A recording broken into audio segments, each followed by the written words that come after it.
Bismillahirrahmanirrahim. Assalamualaikum warahmatullahi wabarakatuh. Perkenalkan, nama Ibu Yati Yunia. Pada kali ini, Ibu akan membahas materi tentang pendidikan karakter dan tata krama. Sebelum Ibu membahas materi tersebut, ada baiknya kalian menyimak video berikut ini. Selamat menyaksikan. Adiknya ya, adiknya baru lancar naik sepeda. Iya Bu, pasti akan kujaga. Jangan lupa berdoa. Assalamualaikum. Waalaikumsalam. Dadah. Hati-hati ya nak.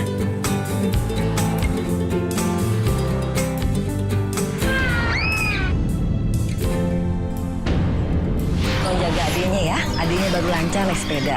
Janji ya. Maaf ya Dek, kakak lalai jaga kamu. Kakak janji bakal melindungi kamu. Iya kak, yuk kita lanjut lagi. Ayo Dek.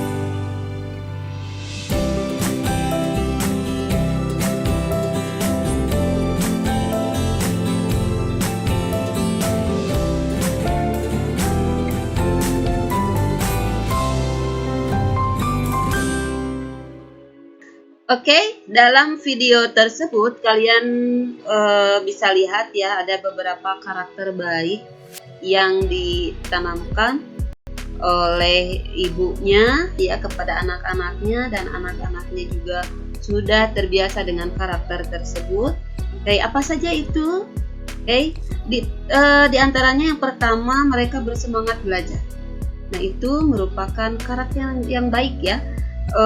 Bersemangat belajar, kemudian ibunya menanamkan karakter untuk selalu berdoa sebelum berangkat sekolah, kemudian anak-anaknya mencium tangan ibunya, berpamitan, mengucapkan salam ya, kemudian kakaknya berpegang teguh dengan janjinya untuk menjaga adiknya, dan sampai tiba di sekolah dia mengantarkannya dengan baik.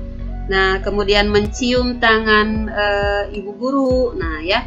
Nah, tentu saja kalau di masa pandemi ini cium tangan kepada guru bisa diganti dengan salam seperti ini saja ya, tidak usah dengan bersentuhan. Oke. Nah,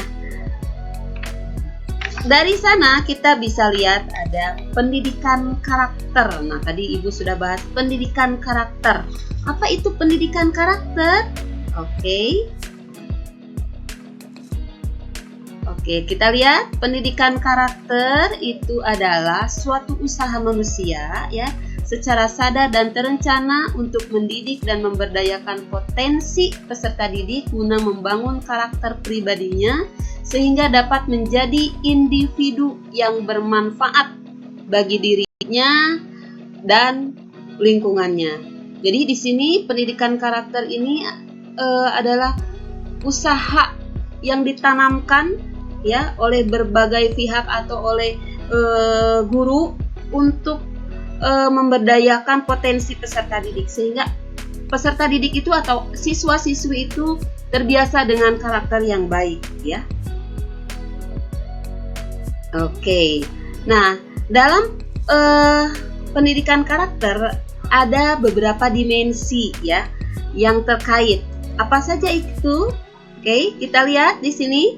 Dimensi pendidikan karakter itu termasuk ke olah hati, olah pikir, olah rasa, dan olahraga. Olah hati ini berkaitan dengan religius ya, dengan ketuhanan. Nah, individu yang memiliki keimanan dan ketakwaan. Nah, itu ya, olah hati. Ini berkaitan juga dengan olah pikir. Olah pikir berarti pengetahuan ya, literasi. Bagaimana kalian terbiasa dengan membaca ya, dengan belajar dan lain sebagainya ya. Sehingga dalam segi akademis ilmu bisa kalian gali secara terus-menerus. Kemudian ada olah rasa. Rasa itu termasuk estetik atau keindahan ya, memiliki moral, integritas moral, kemudian rasa berkesenian dan berkebudayaan. Nah, kemudian ada juga olahraga. Nah, olahraga berkaitan dengan kegiatan kita ya, yaitu individu yang sehat, mampu berpartisipasi aktif sebagai warga negara. Nah, itu ya. Jadi pendidikan karakter ini berkaitan dengan keempat hal ini ya, ada olah hati, olah pikir, olah rasa, dan olah raga. Oke.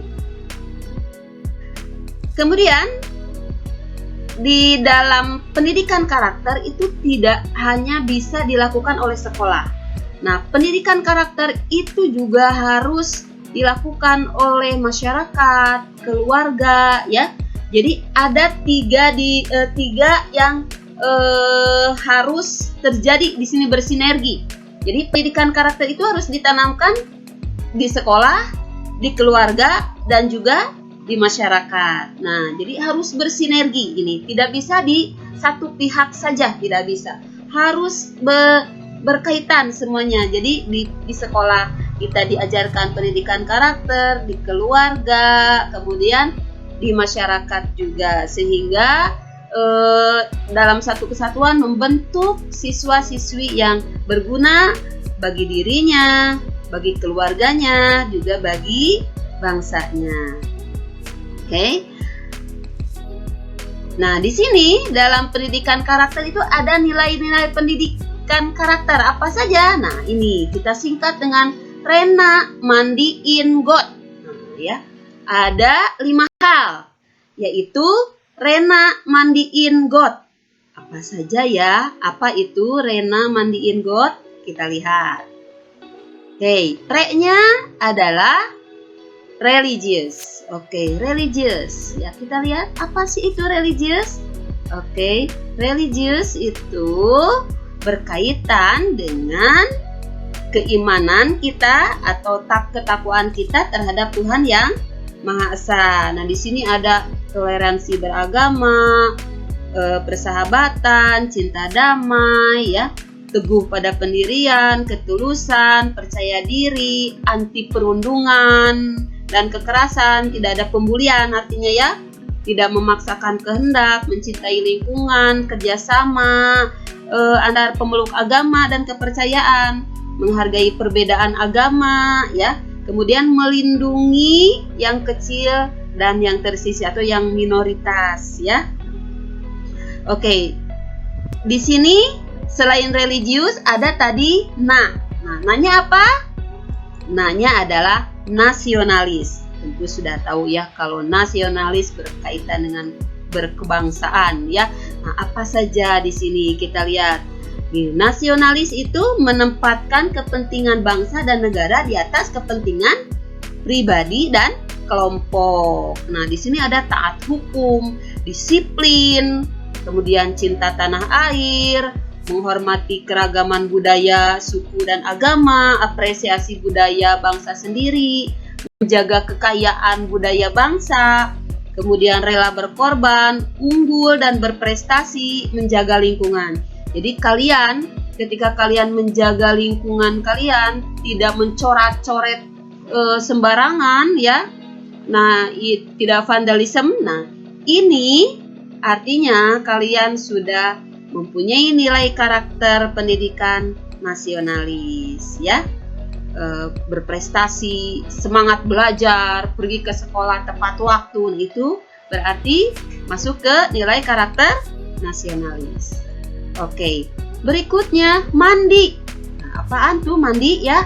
Nah, mandiri, ternyata mandi di sini adalah mandiri. Lihat, mandiri apa saja ya? Apa itu mandiri? Nah, artinya mandiri itu tidak tergantung pada orang lain, menggunakan tenaganya, pikirannya, waktunya untuk merealisasikan harapannya, mimpinya, cita-citanya. Nah, di sini apa saja di antaranya? Etos kerja keras, tangguh, tahan banting, ya, tidak cengeng. Nah, kemudian daya juangnya profesional, ya, kemudian kreatif, punya keberanian menjadi pembelajar sepanjang hayat. Artinya belajar itu tidak hanya di sekolah saja, tidak hanya TK, SD, SMP, SMA menjadi mahasiswa, tidak. tapi belajar sepanjang hayat itu minal mahdi ilalahdi, dari mulai buayan sampai mau menuju ke liang lahat, kita harus terus belajar. Nah itu ya. Oke, berikutnya ada in. Apa ya in? In ini adalah integritas. Apa ya integritas? Ada yang tahu integritas? Oke, kita lihat ya. Nah, integritas di sini adalah upaya menjadikan dirinya sebagai orang yang selalu dapat dipercaya. Ya, dari perkataannya ini sesuai dengan tindakannya, ya.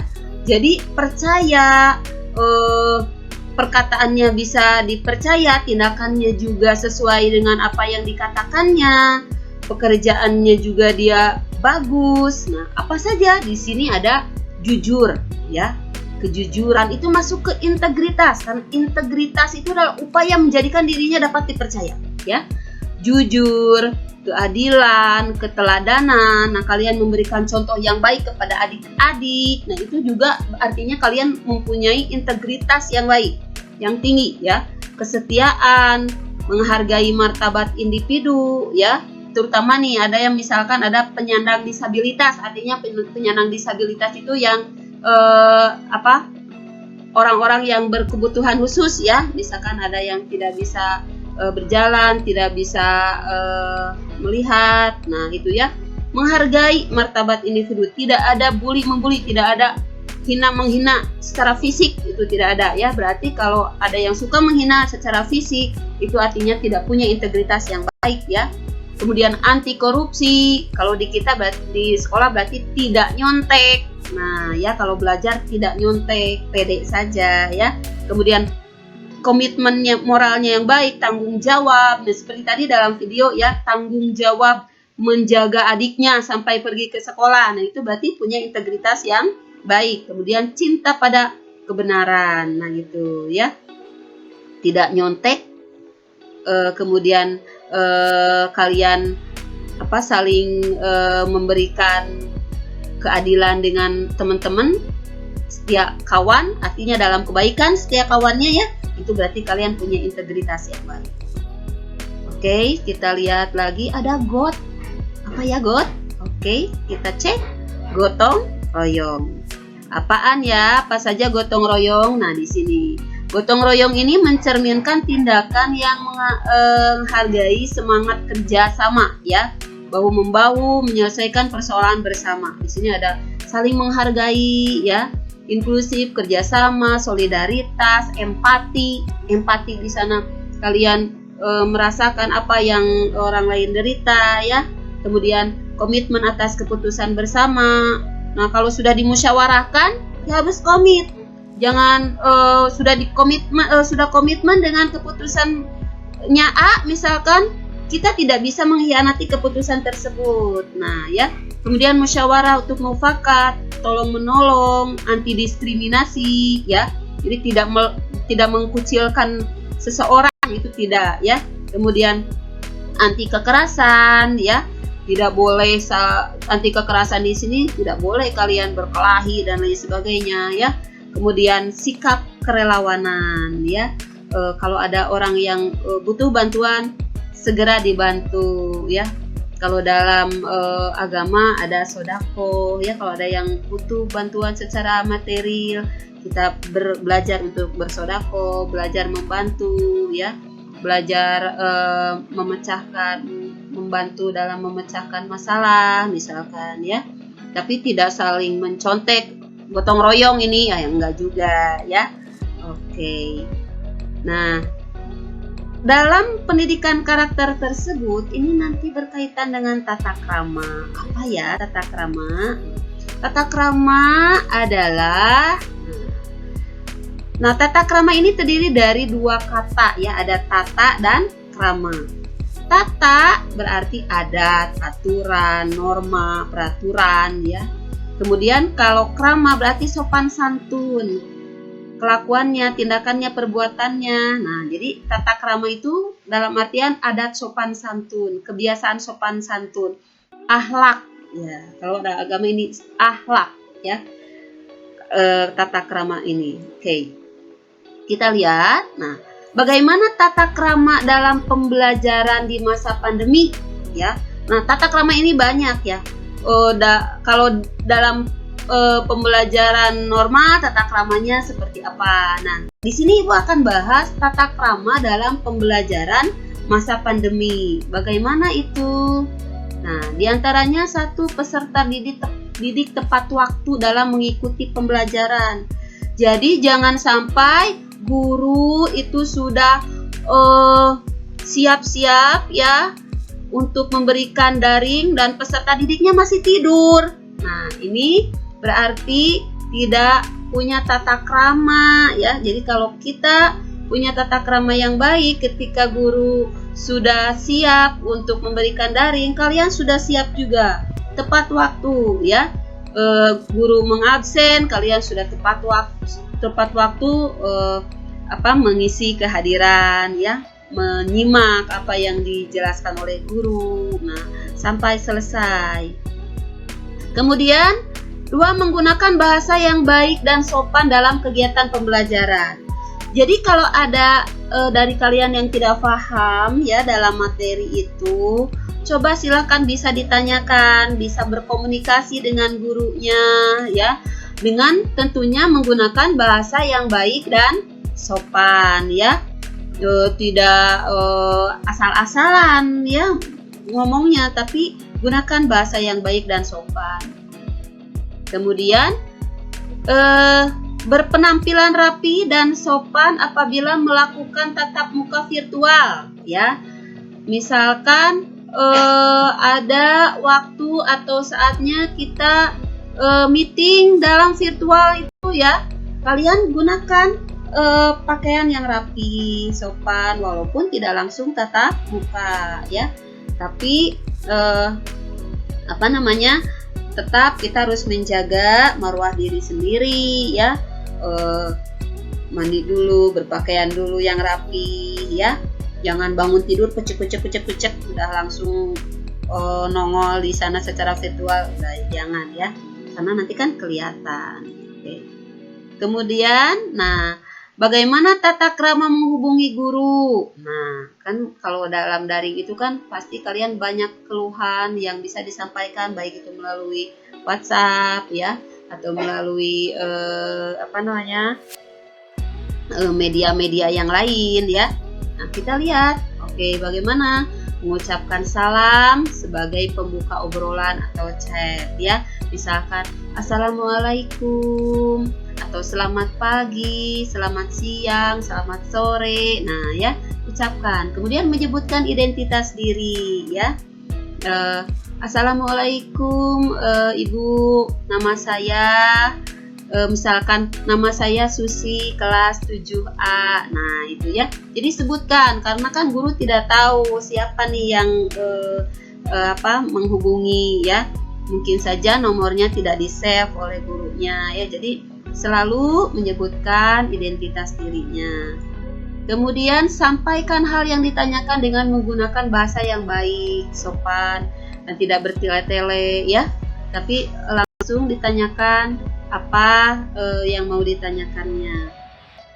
Kemudian sebaiknya tidak menggunakan kata singkatan, walaupun gurunya mengerti, paham dengan kata singkatan tersebut, sebaiknya jangan. Contoh misalkan Assalamualaikum dengan kata ASS ya, as misalkan, atau Assalamualaikum, itu jangan, karena nanti kalau secara bahasa itu artinya sudah beda lagi ya. Jadi sebaiknya menggunakan kata yang lengkap, jangan disingkat. Oke, berikutnya ucapkan terima kasih jika sudah mendapatkan jawaban. Perhatikan waktu juga ya, karena guru tidak selalu setiap saat dapat membalas. Nah, guru pun memiliki waktu di luar pekerjaannya. Jadi ucapkan terima kasih. Terima kasih Bu atas penjelasannya. Maaf sudah mengganggu waktunya. Nah, walaupun guru itu sebenarnya tidak apa-apa, tapi untuk tata krama silahkan gunakan ya.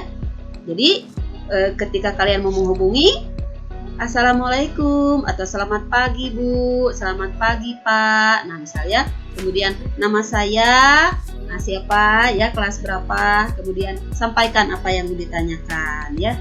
Kemudian sekali lagi tadi jangan menggunakan singkatan. Dan kemudian akhiri dengan ucapan terima kasih. Selalu ya, dalam kegiatan apapun kalian harus selalu mengucapkan terima kasih ya. Tidak hanya dalam ketika menghubungi guru ya, di rumah pun tata krama itu ada. Nah, harus selalu berterima kasih ketika kalian sudah mendapatkan bantuan. Nah, itu ya. Sekian ya penjelasan dari Ibu. Nah, semoga penjelasan ini bermanfaat. Nah, ada evaluasi ya dari penjelasan tersebut. Evaluasinya apa? Tolong nanti kalian tulis atau sebutkan 3 contoh tindakan yang sering kalian lakukan di rumah atau di sekolah ya.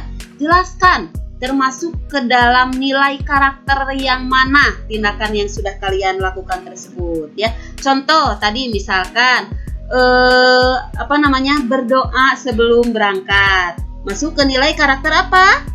Religius. Nah, itu ya religius. Nah, silakan sebutkan lagi yang lain apa? 3 contoh. Di mana? Di kolom komentar. Oke? Selamat mengerjakan. Billahi taufiq wal hidayah. Wassalamualaikum warahmatullahi wabarakatuh. Salam sehat, salam semangat.